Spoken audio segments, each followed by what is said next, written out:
Let's start today's class of Unit 9 UGC NET, and we are doing preparation of subject Commerce. That will be your paper 2. As you all know that we just started the different topics related to Sale of Goods Act, and already we have covered half of this act. I hope आप मेरे साथ अपना syllabus cover कर रहे हैं. In this class, I am going to tell you about implied conditions. As in last session, those who have not watched, on the top you see the link, we discussed about implied warranties. ऐसी stipulations जो बेशक contract में नहीं mentioned है, उनको expressly नहीं लिखा गया है, स्टिल एक कॉन्ट्रैक्ट ऑफ सेल जो होता है उसमें ये एज्यूम करके चला जाता है कि ये वारंटीज जो है वो इनबिल्ट है, या ये स्टिपुलेशंस जो है वो इनबिल्ट है, और अगर इनका ब्रीच होता है तो जो सफरिंग पार्टी है they can claim the damages. Same way we have implied conditions also. Implied conditions का मतलब क्या होता है कि ऐसी स्टिपुलेशंस जो ऑलरेडी कॉन्ट्रैक्ट में ना लिखी गई हो या मेंशन्ड नहीं हो, स्टिल इनको प्रिज्यूम करके चला जाता है कि this will be the valid conditions, और अगर इनका ब्रीच होगा तो सेम वे जैसे एक नॉर्मल कंडीशन का ब्रीच होता है, इसमें भी वही रिलीफ जो होगा सफरिंग पार्टी को मिलता है.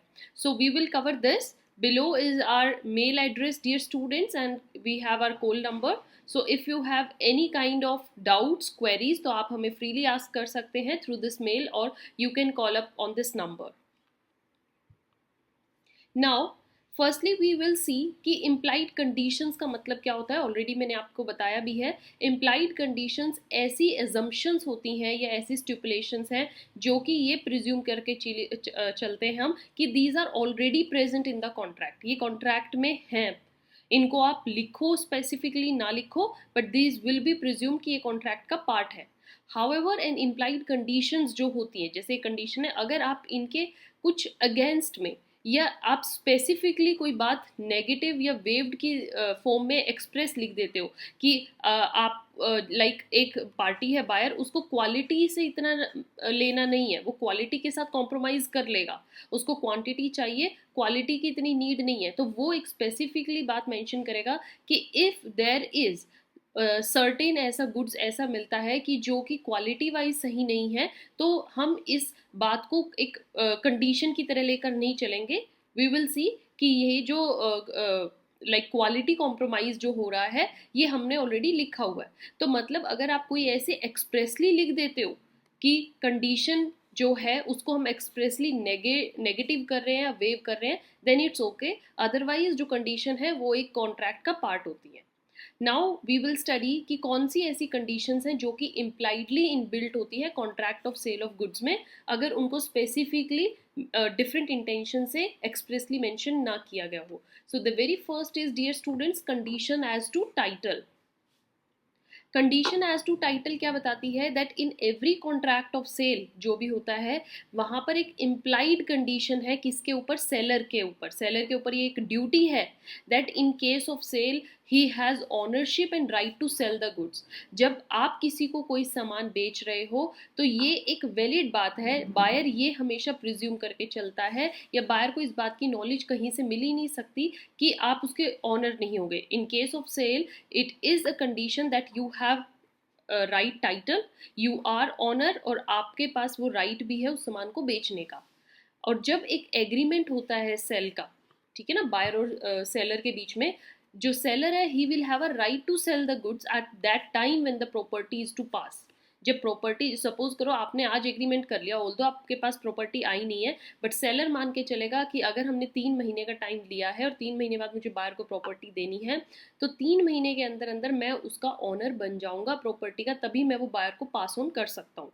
सो टाइटल एक ऐसा एजम्पशन है जो कि कंडीशन मेंशन करके चलता है. Moving to the next condition students, it is sale by description. Sale by description का मतलब क्या है कि जहां पर बायर ने अगर कोई इंस्ट्रक्शन दी है सेलर को कि मुझे ऐसा ही सामान चाहिए, लाइक अगर राइस लेने हैं तो मेरे को जो 10 kg राइस है वो मुझे बासमती ब्रांड होना चाहिए, राइट.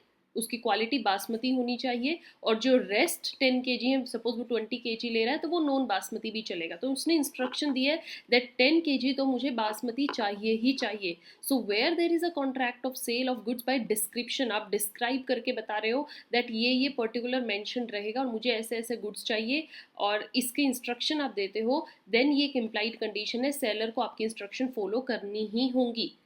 जो सेलर सामान डिलीवर करेगा he shall correspond with such description only. So if जो गुड्स हैं बाय चांस इस डिस्क्रिप्शन से मैच नहीं होते हैं, जो बायर ने इंस्ट्रक्शंस दी थी उनके अकॉर्डिंग उसको सामान नहीं मिलता है, तो बायर जो है ये मान के चलता है कि कंडीशन जो है वो क्या हुई है, कंडीशन का ब्रीच हुआ है, and then he is bound कि वो सेलर पर केस भी फाइल कर सकता है, स्यू कर सकता है, अपना डैमेज क्लेम करेगा। All right, moving to the third condition, that is sale by sample.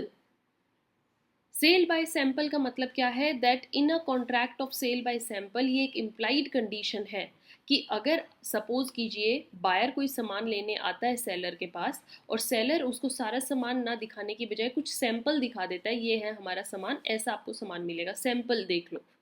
तो आप जब सपोज उस सैंपल देखकर बायर एग्री हो जाता है, ही एग्रीज कि yes I will by this quantity, या मुझे इतना सामान चाहिए इसी सैंपल के अकॉर्डिंग, तो जो आप बल्क सामान देने वाले हो लेटर ऑन बायर को, that should correspond with the sample in quality. जो आपने सैंपल शो किया था वो उससे ही मैच होना चाहिए, ये नहीं आप बाद में चीटिंग कर रहे हो और दिखाया आपने कुछ हो रहा है, बायर को दे कुछ हो रहे हो, that is a huge fraud you are doing with buyer. Next, buyer shall have a reasonable opportunity of comparing the bulk with sample. ये भी होना चाहिए कि चलो बायर पूछे ना पूछे वो बात की बात है, बट अगर आप सेलर बायर चाह रहा है कि मुझे जो सामान आपने दिया है वो मैं एक बार सैंपल से मैच करना चाहता हूँ, देन सेलर को ये देना चाहिए, उसको एक अपॉर्चुनिटी देनी चाहिए, yes you have the right to match our bulk quantity with sample.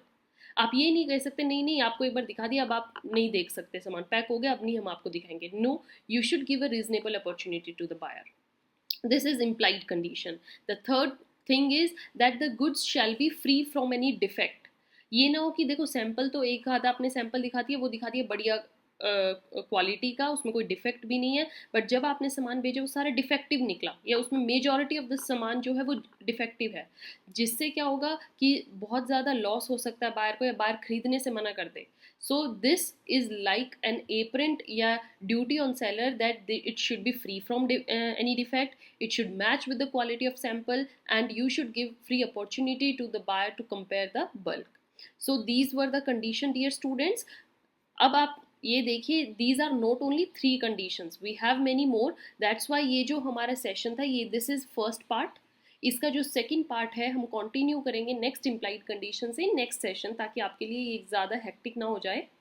We will continue next session with next implied condition. अभी हमने जस्ट 3 डिस्कस करी हैं, 4th के साथ हम नेक्स्ट सेशन में स्टार्ट करेंगे। You have to stay continue, keep watching, don't forget to subscribe and complete your syllabus with me. आप हमें मेल कर सकते हैं अगर आपको कोई भी डाउट्स है, आपको कोई क्वेरी है, या आपको हमसे कुछ पर्सनली नोट पर पूछना है क्लासेस के बारे में, नोट्स के बारे में, you can call us, follow us on Telegram for more